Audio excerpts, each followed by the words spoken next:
बहुत हौसला चाहिए इस टॉपिक पे बात करने के लिए, क्योंकि इन द एंड आपने तो फिर काम करना ही है इदारों में। पहले हमें बताइए कि माइक्रो मैनेजमेंट क्या होती है? अब माइक्रो मैनेजमेंट होती क्या है कि आप काम जो कर रहे हैं वो आपके काम को मॉनिटर किया जा रहा होता है हर स्टेप। माइक्रो मैनेजमेंट में लैक ऑफ ट्रस्ट जो है वो माइक्रो मैनेजमेंट की तरफ जाता है कि शायद आपका मैनेजर आपको ट्रस्ट नहीं कर। माइक्रो मैनेजमेंट में ये आ जाता है कि आप कितने बजे आ रहे हैं, कितने बजे जा रहे हैं, आपने किस टास्क पे कितना टाइम स्पेंड किया है, आपके डिलीवरेबल्स क्या हैं, आपके आउटकम वैसे आ रहे हैं या नहीं। आप अपने काम पे जो है वो आपको ही नहीं ट्रस्ट रहता, शायद I am doing wrong. But her company में जब आप मूव करते हैं तो हर कंपनी का काम करने का क्राइटेरिया एक डिफरेंट होता है।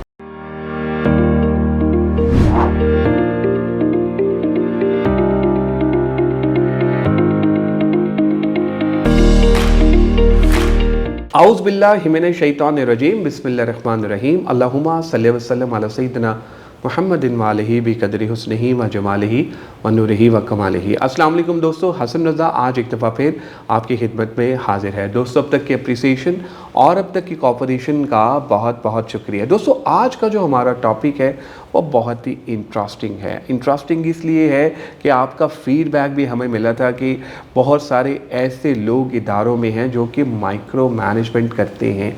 क्या होती है ये माइक्रो मैनेजमेंट और क्यों होती है ये माइक्रो मैनेजमेंट? क्यों बहुत सारे लोगों ने आपकी ज़िंदगी को अज़ाब में डाल दिया है? हर चीज़ को वो चेक करते हैं, आपका उठना, आपका बैठना, आपका आना, आपका जाना, यानी कि हर चीज़ चेक होती है। क्या यही होती है माइक्रो मैनेजमेंट? दोस्तों, इसी इंपॉर्टेंट टॉपिक पे बात करने के लिए हमने दावत दी है one of the season HR professional of Pakistan. Ladies and gentleman, इनका नाम है Halima Saeed. Halima Saeed is currently working as a HR and technical recruiter at Cogent lab. आइए मिलते हैं हलीमा सईद से और जानते हैं उनका expert opinion about this topic. Thank you so much Hasan for inviting me and I am really excited कि मैं सब लोगों के साथ अपना ओपिनियन इसमें शेयर करना चाह रही हूँ। और it's the problem of every person, और हर कंपनी में किसी ना किसी को ये चीज़ फेस करनी पड़ती है। बिल्कुल सही, हम इस पे ज़रूर बात करेंगे हलीमा, लेकिन would like to know about your journey as well. माशाल्लाह, बड़े बड़े इदारों में आपने काम किया, स्टार्ट किया अपना काम, बेहतर तरीके से परफॉर्म भी किया। तो क्या सोचा हुआ था कि यार मैंने एचआर में आना है और आके अपना करियर बनाना है, या बाय चांस था, बाय चॉइस था? क्योंकि अभी हम ऑफ कैमरा जब बात कर रहे थे तो आप बता रहे थे आप मैस कॉम में भी रही और वहाँ पर भी किया। तो ये एचआर में आना बाय चांस है या बाय चॉइस था? ओके, ऐसा है कि मेरा एडमिशन जो है MHRM में भी हो गया, IAS में पंजाब यूनिवर्सिटी में, और मेरा एडमिशन जो है वो मैस्कॉम में भी हो गया। अब मुझे फ़ीस सबमिट करवानी थी। I submitted my fees in HRM। When I went into the classes, so एक वीक मैंने क्लासेस दी, और since I am high energy individual तो मुझे बच्चों की एनर्जी काफ़ी लो फील हुई। और उससे पहले जो है मैं फ़ाइन आर्ट से आई थी, सो मेरा काफ़ी कलरफुल, ब्राइटनिंग और अच्छा, मतलब ऐसे इंटरेस्टिंग लोगों के साथ एक्सपीरियंसेस थे जो कि जॉली और they are very joyful all the time. So I was not very comfortable there. तो फिर मैंने सोचा कि let's do mass communication then. फिर मास कम्युनिकेशन में I got a chance to improve my communication skills. वहाँ पे मैंने बहुत कुछ सीखा and it boosted up my confidence. And then उसके बाद फिर मैं जब I completed my degree, I was looking for a job and there was an internship for HR in Superior Connections. So I went for the interview and I immediately got selected based on my skill set that is natural to me, and I have worked on a lot of things. And after that I'm working for software industry for past 3.5 years now. Wonderful. Halima, अब ज़रा हम बात करते हैं अपने topic की। I mean it's very interesting topic. सबसे पहले तो बहुत शुक्रिया, मतलब बहुत हौसला चाहिए इस टॉपिक पे बात करने के लिए, क्योंकि इन द एंड आपने तो फिर काम करना ही है इदारों में। पहले हमें बताइए कि माइक्रो मैनेजमेंट क्या होती है? ठीक है, अच्छा, माइक्रो मैनेजमेंट जो है वो आप उसको इतनी एलाबोरेटेड फील्ड है कि उसे आप सर्टेन वर्ड्स में डिफ़ाइन नहीं कर सकते। अब माइक्रो मैनेजमेंट होती क्या है कि आप काम जो कर रहे हैं वो आपके काम को मॉनिटर किया जा रहा होता है हर स्टेप पे, आपको डिक्टेट किया जा रहा होता है what you will be doing, how you will be doing. और माइक्रो मैनेजमेंट में लैक ऑफ ट्रस्ट जो है वो माइक्रो मैनेजमेंट की तरफ जाता है कि शायद आपका मैनेजर आपको ट्रस्ट नहीं करता और वो आपकी सारे जो भी आप काम कर रहे हैं या जो भी चीज़ें हैं उनको मॉनिटर करना चाह रहे हैं, और हर स्टेप पे आपको वो गाइड भी कर रहे हैं, या आपको वो माइक्रो मैनेजमेंट में ये आ जाता है कि आप कितने बजे आ रहे हैं, कितने बजे जा रहे हैं, आपने किस टास्क पे कितना टाइम स्पेंड किया है, आपके डिलीवरेबल्स क्या हैं, आपके आउटकम वैसे आ रहे हैं या नहीं। और इसमें ये होता है कि आप बहुत स्ट्रेस्ड भी हो जाते हैं बीइंग एन एम्प्लॉय, आप अपना बेस्ट नहीं दे पाते, सिंस आपको लगता है कि somebody is always on your head और वो आपको हर चीज़ में बार बार बता रहे हैं ये करें वो करें, फिर आपको लगता है कि आपकी क्रिएटिव इनपुट इसमें नहीं added, you are not into that thing, आप अपने काम पे जो है वो आपको ही नहीं ट्रस्ट रहता, शायद I am doing wrong. But her company में जब आप मूव करते हैं तो हर कंपनी का काम करने का क्राइटेरिया एक डिफरेंट होता है। बिल्कुल सही। अच्छा, ये बताइएगा कि माइक्रो मैनेजमेंट क्यों लोग करते हैं? एक तो ट्रस्ट का आपने बताया, बाकी फिर सेठ साहिबान होते हैं, क्या वो डेलीगेशन देने से डरते हैं कि यार इसको अगर हमने काम ज़्यादा दे दिया, मतलब इस तरह से चीज़ें कर दी तो मुझे लगता है ये सर पे चढ़ जाएगा, तो ज़रा इसको खींच के रखो? ठीक है, अच्छा माइक्रो मैनेजमेंट में दो मैं आपको बता देती हूँ इसको डिफ़ाइन करने के लिए, कि कुछ लोगों की नेचर में होता है माइक्रो मैनेजमेंट, और उनको फ़र्क नहीं पड़ता कि कंपनी में क्या है, बाकी लोगों के साथ क्या है, उनकी सेल्फ ऐसी ही होती है, यानी कि वो माइक्रो मैनेजमेंट करना लोगों को पसंद करते हैं, उन्हें डिक्टेट करना अच्छा लगता है, या उन्हें पावर ऑब्सेशन होती है और वो चाहते हैं कि बस जो वही कह रहे हैं that is the right way, और वो सिर्फ अपनी बात मनवाना चाह रहे होते हैं। दूसरा रीज़न ये होता है कि आपने कोई काम परफॉर्म किया है, आपको डेडलाइन मिली हुई थी, आप उसको नहीं कर पा रहे, और आप प्लेंटी ऑफ टाइम्स आपने डेडलाइंस मिस की हैं और आपसे इंडिविजुअली वो चीज़ नहीं हैंडल हो रही, तभी मैनेजर को जो है वो स्टेप इन करना पड़ता है, और वो फिर आपको माइक्रो मैनेज करता है, आपको गाइड करता है, आपको स्टेप बाय स्टेप बताते हैं, आपको सारे टास्क की कितना टाइम रिक्वायर्ड होगा, आपका डिलीवरेबल कैसे जो है वो पॉजिटिव हो सकता है। सो उसमें फिर वो उन्हें स्टेप इन करना पड़ता है। लेकिन फिर अगर उसके बाद फिर आपको रिपोर्ट्स बनानी पड़ती हैं, आपको हर चीज़ डॉक्यूमेंट करनी पड़ती है, आपको मीटिंग्स करनी पड़ती हैं, आपको हर चीज़ का ट्रैक रखना पड़ता है। सो ये दो तरह से भी हो सकता है। अच्छा हलीमा, हमें ये बताएंगे, अब हमें पता चल गया यार कि माइक्रो मैनेजमेंट हो रही है, know what is the solution, how to handle micro managers? Exactly ये सबसे इम्पॉर्टेंट चीज़ है माइक्रो मैनेजमेंट जो लोग फेस करते हैं, वो पहले तो ये है कि वो उनकी मेंटल हेल्थ बहुत डिस्टर्ब हो जाती है, उनकी जो है परफॉर्मेंस जो है वो पुअर होने लग जाती है, वो ऑफिस जाना पसंद ही नहीं करते, वो मैनेजर से लोगों से इंटरेक्ट ही नहीं कर पाते, क्योंकि उनके माइंड में हर वक्त यही चीज़ें चल रही होती हैं कि बॉस ने ये कह दिया, या ये बात हो गई, वो हो गया, और वो हर स्टेप पे आपको बार बार कह रहे होते हैं कि दैट देयर आर लाइक 20 और 30 टाइम्स आप दिन में स्ट्रेस फील कर रहे होते हैं just because of that thing.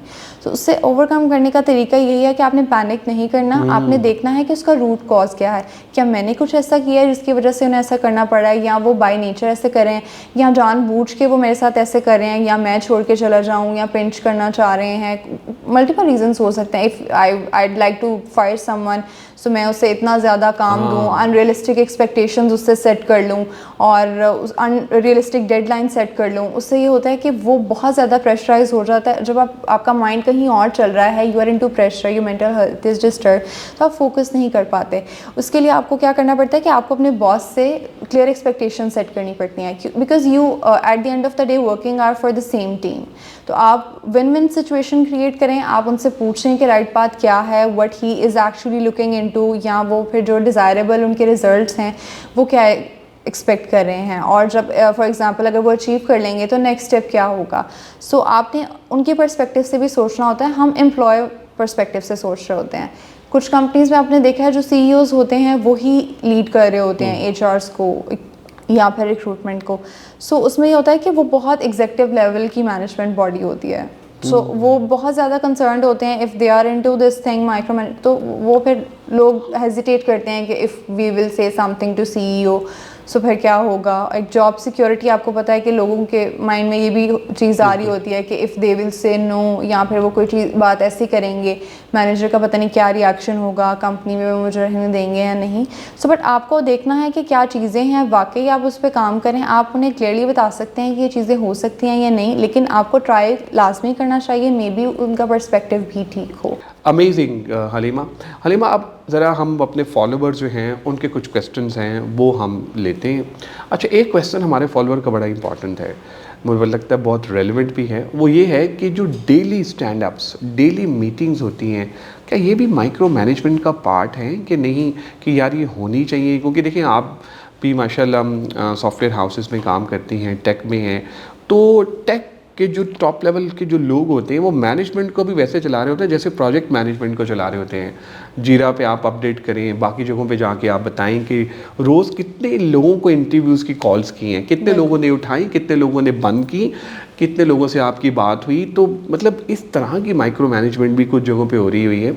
पहले तो ये बताइए कि डेली स्टैंड अप्स जो डेली मीटिंग्स होती हैं, क्या ये एक इम्पॉर्टेंट रोल प्ले करती है, ये होनी चाहिए, या फिर ये माइक्रो मैनेजमेंट ही होती है? बंदा कहता है यार हफ्ते का 10 दिन का टाइम तो दो ना, फिर उसके बाद बात करते हैं। ऐसा ही है। अच्छा, ये मुझे भी to be honest as a person, as an individual और एम्प्लॉय, मुझे भी ये चीज़ थोड़ी सी पिंचिंग लगती थी। सिंस अगर वो स्टैंड अप जो है 10 to 15 मिनट से एक्सटेंड कर जाए, सो वो आपके डेली वर्किंग आवर्स में से 30 मिनट्स चाहे कंज्यूम कर ले। समटाइम्स होता है कि एन आवर जो है वो यूटिलाइज हो जाता है, सो वो बेस्ट यूज़ ऑफ टाइम आपका नहीं होता। आप उसको अगर डेली स्टैंड अप्स आपने अटेंड भी करने हैं तो आप अपनी बात को कंसाइज रखें, शॉर्ट रखें। आप उन्हें 5 मिनट्स में बता दें जो भी अपडेट्स हैं या चीज़ें हैं, और हमेशा आपको अपडेट्स बतानी चाहिए जिस चीज़ में कोई प्रोग्रेस हुई हो।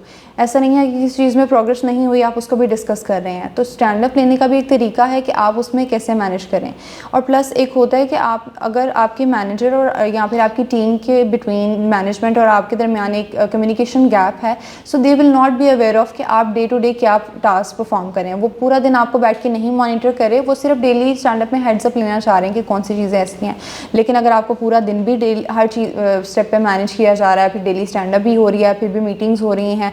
आप एक कंपनी में I have work with, they use to वो बहुत ज़्यादा एम्फेसाइज करते थे कि आप EOD रिपोर्ट शेयर करें, end of the day report. उसमें वो we told them that it's time taking, it is taking 30 minutes, and that person was like I don't care, I need you to write this for spend your 30 minutes.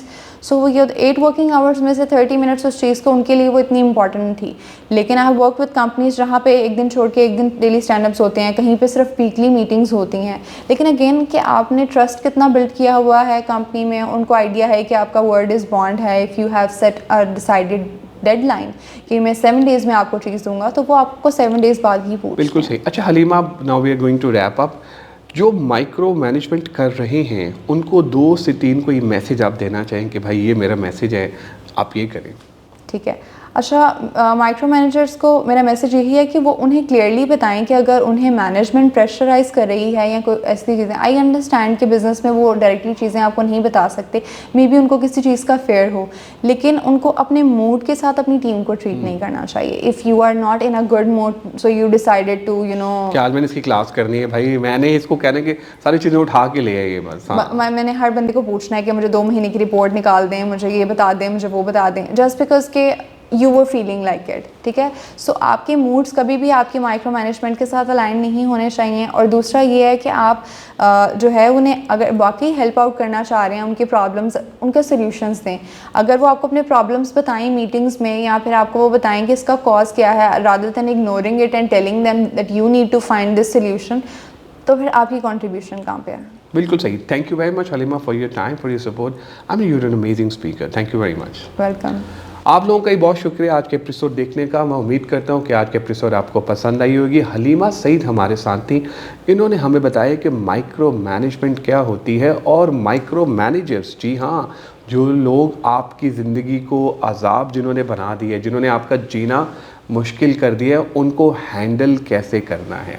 दोस्तों, अपना feedback हमसे ज़रूर share कीजिएगा ताकि हम भी improve कर सकें। दुआओं में याद रखेगा। इंशाल्लाह अनकरीब एक नई टॉपिक, नई गेस्ट के साथ आपकी खिदमत पर दोबारा हाजिर होऊंगा। Take care, bye bye.